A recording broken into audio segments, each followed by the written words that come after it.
What if I told you that one of the most feared outlaws of the Wild West was a romantic who wrote poetry and was loved by his community? That a future president of the United States, born sickly and weak, deliberately charged into a hail of bullets just to prove he was a man? And that the most celebrated last stand in American history was led by flawed men who were running from their pasts straight into a massacre they could never win. The legends you know are only half the story. Welcome, folks, to Life Wild West. We're about to peel back the layers of myth and uncover the raw, gritty, and often shocking truth of the men who shaped the American frontier. If you believe history is the greatest story ever told, you've found your campfire. Go ahead and hit that subscribe button, because you won't want to miss a single tale we unearth from this wild land. Let's start with a name that echoes through history like a gunshot in a lonely canyon: Billy the Kid. But before he was the Kid, he was a boy named William Henry McCarty. He wasn't born with a gun in his hand or a price on his head. He was born in the Irish slums of New York City, a world away from the dusty plains where his legend would be forged. His early life was marked by tragedy. His father was a ghost, gone before he could remember. His mother, Catherine, was his entire world, a strong woman trying to give her two sons a better life. She moved them west, chasing the promise of clean air for her tuberculosis from Indiana to Kansas and finally to the sun-scorched territory of New Mexico. In Silver City, Catherine ran a boarding house. Young William was known as a bright, affable kid. He was always smiling, loved to read, and was known for his beautiful singing voice. He wasn't a troublemaker. He was a son who adored his ailing mother. But the West was a harsh place, and Catherine's health failed. She died when he was just 15. Suddenly, William was an orphan. And the world that had been his anchor was gone. He was tossed between foster homes, but the boy who loved to sing was now a young man adrift. He fell in with a rough crowd, and his first arrest wasn't for murder or robbery. It was for stealing a small bit of cheese, a minor offense, but it set him on a path. A few months later, he was arrested again, this time for stealing clothes and firearms with a partner. He was thrown in jail, a scrawny teenager among hardened men. But Billy had a spark of something they didn't expect: ingenuity. He was small enough to shimmy up the chimney of the jailhouse, escaping into the night. This was the moment William McCarty died, and Billy the Kid began to be born. He became an outlaw out of necessity, surviving in a world that had cast him aside. He fell in with gangs, rode with horse thieves, and learned the brutal calculus of the frontier. But it was in Lincoln County, New Mexico, where his fate would be sealed. The county was a powder keg, controlled by a corrupt ring of businessmen, led by Lawrence Murphy and James Dolan. They controlled the law, the economy, everything. Billy found work on a ranch owned by an Englishman named John Tunstall. Tunstall was different. He saw the potential in the young man and treated him with respect, becoming a father figure Billy never had. For the first time since his mother's death, Billy felt a sense of belonging, of loyalty. But Tunstall was a threat to the Murphy-Dolan monopoly, and in the Wild West, threats were eliminated. In February 1878, a posse deputized by the corrupt sheriff hunted down and murdered John Tunstall in cold blood. Billy was there. He watched his mentor, his friend, get gunned down. Something inside him broke that day. The smiling boy was gone forever, replaced by an avenger. Billy and his fellow ranch hands were deputized by a local justice of the peace to serve warrants on Tunstall's killers. They called themselves the Regulators, but this wasn't about the law. This was about revenge. The Lincoln County War had begun, and Billy the Kid, with his lightning-fast draw and cold fury, became its most famous and feared combatant. He wasn't just a thug, he was a guerrilla fighter, a tactician. He led the Regulators in a series of bloody ambushes and shootouts. They gunned down Sheriff Brady, the man responsible for Tunstall's death, in the middle of Lincoln's main street. The violence escalated until it culminated in a brutal 5-day battle, the Battle of Lincoln. The Regulators were trapped in a house, surrounded and outnumbered. The house was set on fire, and they were forced to make a desperate run for it. In the chaos and smoke, Billy orchestrated the escape, a phantom in the gunsmoke, emerging from the inferno while others fell around him. He was now a full-fledged fugitive, the most wanted man in the territory. Despite his reputation, Billy was deeply loved by the local Hispanic community. He spoke fluent Spanish, attended their dances, and shared what little he had.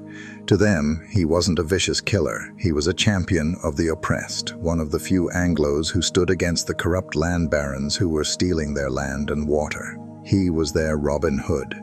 His legend was full of incredible stories, like his encounter with a loud-mouthed drunk named Joe Grant.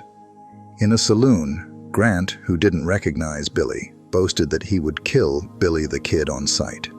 Billy, sitting nearby, calmly walked over and said, "That's a fine-looking pistol you have." He took Grant's revolver, an ivory-handled Colt, as if to admire it. With a deft flick of his wrist, he spun the cylinder so the hammer would fall on an empty chamber. He handed it back and said softly, "I'm Billy the Kid." Grant, stunned, drew his weapon and pulled the trigger. Click. The hammer fell on nothing. In the next instant, Billy's own gun was out, and a single shot sent Joe Grant to the floor. It was a display of nerve and skill that became barroom lore across the West. It's a story so wild, it's hard to believe. Let me know in the comments which part of Billy's life so far shocks you the most. Your engagement really helps us dig up more of these incredible stories that history books often forget. Eventually, the law sent a man to hunt him down, a man who, ironically, used to be his friend, Pat Garrett. Garrett was a tall, calculating lawman, elected sheriff on the promise that he would bring in the kid. He understood Billy. He knew how he thought, where he would hide. The hunt was on. Garrett and his posse tracked Billy and his gang to a rock house at a place called Stinking Springs. In the freezing December dawn, they surrounded the hideout. When one of Billy's men, Charlie Beaudry, stepped outside to feed the horses, the posse opened fire, mistaking him for Billy. Beaudry stumbled back inside, mortally wounded. The posse settled in for a siege. They shot the outlaws' horses, trapping them. Garrett, knowing Billy's stubbornness, decided to wait him out. They even started cooking breakfast, the smell of bacon and coffee wafting towards the freezing, starving men inside. Garrett called out, "Come on out and have some breakfast with us, Billy," but the kid wasn't falling for it. Hours turned into a day. Finally, with no food, no water, and no escape, Billy the Kid surrendered. He was taken to Mesilla, tried for murder, and sentenced to hang. They moved him to the Lincoln County Courthouse to await his execution, the very same building where the corrupt ring he fought against had ruled. He was guarded by two of Garrett's deputies, James Bell and Bob Ollinger. Ollinger was a brute who hated Billy and taunted him relentlessly, showing him the shotgun he planned to use to kill him if he tried anything. But they underestimated the kid. Someone, likely a sympathetic local, smuggled a pistol and hid it in the jail's outhouse. On April 28, 1881, while Ollinger was across the street with other prisoners, Billy made his move. He asked Deputy Bell to take him to the outhouse. On the way back, he slipped his cuffs, grabbed the hidden pistol, and shot Bell as he ran for help. He then hobbled to Ollinger's office, grabbed the bully's own shotgun, and waited by the window. When Ollinger heard the shot and ran back across the street, Billy called down, "Hello, Bob." He then fired both barrels, ending Ollinger's life. He broke his leg irons with a pickaxe, commandeered a horse, and rode slowly out of town, a free man once again. The escape cemented his legend. He was more than a man. He was a ghost who could not be held. But Pat Garrett was relentless. 3 months later, he got a tip. He tracked Billy to Fort Sumner, to the home of Pete Maxwell. Garrett and his deputies slipped into the darkened house around midnight. Billy, staying in a nearby building, decided he was hungry. He took off his boots and, with a butcher knife in one hand to cut some meat, walked barefoot in the dark toward Maxwell's bedroom. He entered the pitch-black room where Garrett was hiding. Billy saw 2 figures in the gloom and couldn't recognize them. He backed away, raising his knife, and asked in Spanish, "¿Quién es? ¿Quién es?" "Who is it? Who is it?" Pat Garrett recognized that voice instantly. He didn't hesitate. He raised his pistol and fired twice in the darkness. The first bullet struck Billy in the chest, just above the heart. The kid fell, his life ending not in a blaze of glory, but in a dark, quiet room. William Henry McCarty was just 21 years old. A legend was dead, but the myth was just beginning. From the dusty deserts of New Mexico, our story now jumps to the humid jungles of Cuba, and to a man who couldn't be more different from Billy the Kid. A man born not into poverty but into immense wealth and privilege, a man who would become a symbol of American strength, Theodore Roosevelt. But the Teddy Roosevelt of the 1890s was not yet the titan we remember. He was born a frail, asthmatic child in New York City. He was told he would live a sheltered life, but young Teddy had other plans. He built his body through sheer force of will, embracing what he called the strenuous life. He became a boxer, a naturalist, a cowboy in the Dakota Badlands, and a rising political star. By 1898, he was the Assistant Secretary of the Navy. America was on the brink of war with Spain, fueled by outrage over Spanish rule in Cuba and the mysterious explosion of the USS Maine in Havana Harbor. While President McKinley hesitated, Roosevelt was chomping at the bit. He believed war was a glorious test of manhood for both a man and a nation. When war was declared, Roosevelt resigned his comfortable desk job. He wasn't going to miss his chance at glory. He got permission to raise a volunteer cavalry regiment, the first of its kind, and he knew exactly where to find his soldiers. He declared that a cowboy was perfectly suited to be a cavalryman. He put out a call across the West. From the ranches of Texas, the plains of Oklahoma, and the territories of New Mexico and Arizona, men answered. They were cowboys, sheriffs, prospectors, and Native American trackers. Men who could ride anything with hair and shoot the eye out of a hawk. But this wasn't just an army of frontiersmen. Roosevelt also called upon his friends from the East. Ivy League athletes from Harvard, Yale, and Princeton. Polo players, tennis champions, and football stars. The sons of America's wealthiest families, eager for adventure. This bizarre mix of Western grit and Eastern polish came together in San Antonio, Texas for training. The press loved them. They were a spectacle. A reporter dubbed them the Rough Riders, and the name stuck. It was an army unlike any the world had ever seen, a true American melting pot under one charismatic leader. If you find stories of unlikely heroes as fascinating as I do, give this video a thumbs up to let me know. Their journey to Cuba, however, was a logistical nightmare. The transport ships in Tampa, Florida, were too small. Chaos reigned. In the end, only a fraction of the Rough Riders could go, and even worse, they had to leave most of their horses behind. The 1st U.S. Volunteer Cavalry Regiment landed in Cuba as infantry, a walking cavalry.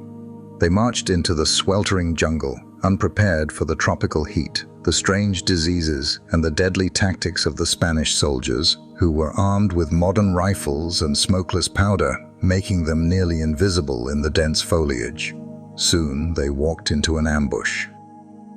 They were caught in a valley, with Spanish snipers firing down on them from fortified positions on the surrounding hills. They were sitting ducks. Men started falling, hit by an enemy they couldn't see. In minutes, Roosevelt's regiment was taking heavy casualties. They were pinned down, their glorious adventure turning into a slaughter. Roosevelt knew they couldn't stay there. To survive, they had to attack. They had to charge up the hill. He rode to the commander of the regular army troops nearby and pleaded for permission to advance. The officer refused, saying he couldn't give the order without his superior present. That was the moment Theodore Roosevelt made his own legend. He reportedly boomed, "Then I am the ranking officer here, and I give the order to charge." He spurred his horse, Little Texas, one of the few that made it to Cuba, and rode out in front of his men, directly into the line of fire. Bullets whizzed past his head. He turned to his men, a line of cowboys and college boys lying in the grass, and yelled, "Follow me!" At first they hesitated. It was suicide. But seeing their leader, a lone figure on horseback, unafraid and resolute, they rose. A wave of men, screaming and firing, followed him up the steep incline known as Kettle Hill. They were joined by the regular army, including the battle-hardened African-American soldiers of the 9th and 10th Cavalry, the Buffalo Soldiers. Together, this incredible mix of Americans charged straight into the Spanish guns. The Spanish, shocked by the ferocity of the assault, broke and retreated. The Rough Riders took Kettle Hill, and from there, they supported the main assault on the adjacent San Juan Hill. The battle was a brutal, bloody victory, and Theodore Roosevelt was its undeniable hero. The sickly boy who willed himself to be strong had passed his ultimate test. He had faced death and hadn't flinched. The charge up San Juan Hill made him a rock star, a national icon. It propelled him to the governorship of New York, then the vice presidency, and, after the assassination of President McKinley, into the White House. The boy who dreamed of a strenuous life became one of America's most powerful and influential presidents, all because of one desperate, glorious charge up a Cuban hill. But not all famous battles end in victory. Our final story takes us back to Texas, to a crumbling Spanish mission that would become a shrine to sacrifice and a symbol of fighting for freedom against impossible odds. The Alamo. The year is 1836. Texas is not a state, it's a rebellious province of Mexico. American settlers, called Texians, have flocked there, drawn by promises of cheap land. But tensions are boiling over with the Mexican government, led by the dictator, General Antonio López de Santa Anna. The Texians want independence. Santa Anna wants to crush their rebellion.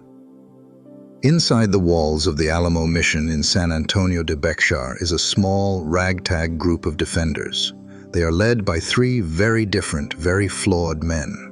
First, there's William Barrett Travis, a 26-year-old lawyer and lieutenant colonel. He's a man running from his past, having abandoned a wife, child, and massive debts back in Alabama. In Texas, he's seeking a new start and a chance at glory. Then there's Jim Bowie. His name was already legend thanks to the massive, deadly knife he carried. He was a ruthless brawler, slave trader, and land speculator who got rich forging documents.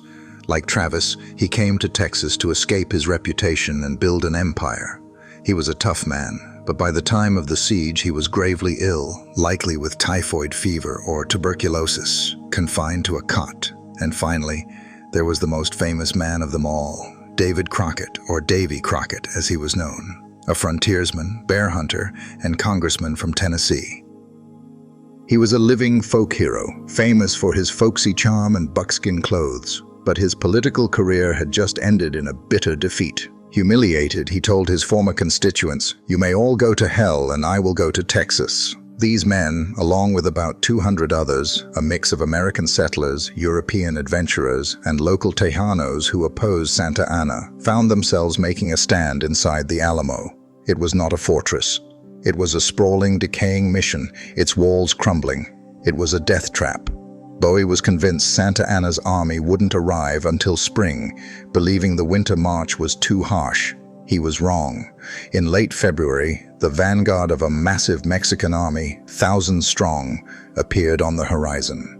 Santa Anna himself was leading them. He raised a blood-red flag over the city, the signal for no quarter. Surrender was not an option. All defenders would be killed. Travis answered with a single cannon shot, a defiant roar of defiance. The siege had begun. For 13 days, Santa Anna's cannons pounded the Alamo's walls. The defenders, vastly outnumbered, returned fire, repaired the walls, and waited. They were completely surrounded, with no hope of reinforcement. During this time, Travis wrote a series of desperate letters pleading for help. His most famous letter, addressed to the people of Texas and all Americans in the world, is a masterpiece of courage in the face of doom. He wrote, "I shall never surrender or retreat, victory or death." That letter is one of the most powerful documents in American history. It's a raw look into the heart of a man facing certain death. Sharing this video is the best way to help these powerful stories from our past reach new audiences and ensure their sacrifice is never forgotten. As the siege wore on, legend says Travis drew a line in the sand with his sword. He asked every man who was willing to stay and die with him to cross it. All but one man crossed. Even the dying Jim Bowie supposedly had his cot carried over the line. The story is likely a myth, but it captures the spirit of what happened in those final desperate hours. In the pre-dawn darkness of March 6, 1836, the attack came. Santa Anna threw thousands of soldiers at the crumbling walls. The defenders, awakened by shouts and bugle calls, rushed to their posts. The fighting was savage, hand-to-hand, and merciless. Colonel Travis was one of the first to fall, shot in the head as he rallied his men on the north wall. The Mexican soldiers swarmed over the walls in waves. The defenders fell back to the long barracks and the chapel, fighting from room to room. They were overwhelmed. Jim Bowie, too weak to stand, was killed in his bed, reportedly fighting to the last with his pistols and famous knife. Davy Crockett and his small band of Tennesseans made their last stand near the chapel, using their rifles as clubs when they ran out of time to reload. Within 90 minutes, it was all over. Every single one of the Alamo's defenders was killed. Santa Anna was true to his word. He had his breakfast inside the walls, surrounded by the dead. A handful of survivors, mostly women, children, and Travis's slave, Joe, were spared to spread the word of his ruthlessness. Crockett may have been among a small group captured and then executed on Santa Anna's direct order. Santa Anna thought the massacre at the Alamo would crush the rebellion. Instead, he created martyrs. The story of the defenders' courage spread like wildfire. "Remember the Alamo" became the rallying cry of the Texas Revolution. 6 weeks later, at the Battle of San Jacinto, a Texian army, screaming that very phrase, smashed Santa Anna's forces and won Texas its independence. Billy the Kid, Theodore Roosevelt, the defenders of the Alamo, an outlaw, a president, and a band of rebels. Their stories are woven into the very fabric of the American West. They were flawed, complex human beings driven by revenge, glory, and desperation. Their legends are larger than life, but their true stories are even more compelling. They show us that history is never simple, and heroes are rarely perfect. From the deserts of New Mexico to the hills of Cuba and the blood-soaked walls of a Texas mission, the Wild West was forged in fire, grit, and sacrifice. These weren't just stories. They were lives lived on the very edge of existence. Thanks for riding along with us here at Life Wild West. If you want to continue exploring the untamed history of the frontier, make sure you've subscribed and hit that notification bell. Because the West is vast and our journey has only just begun.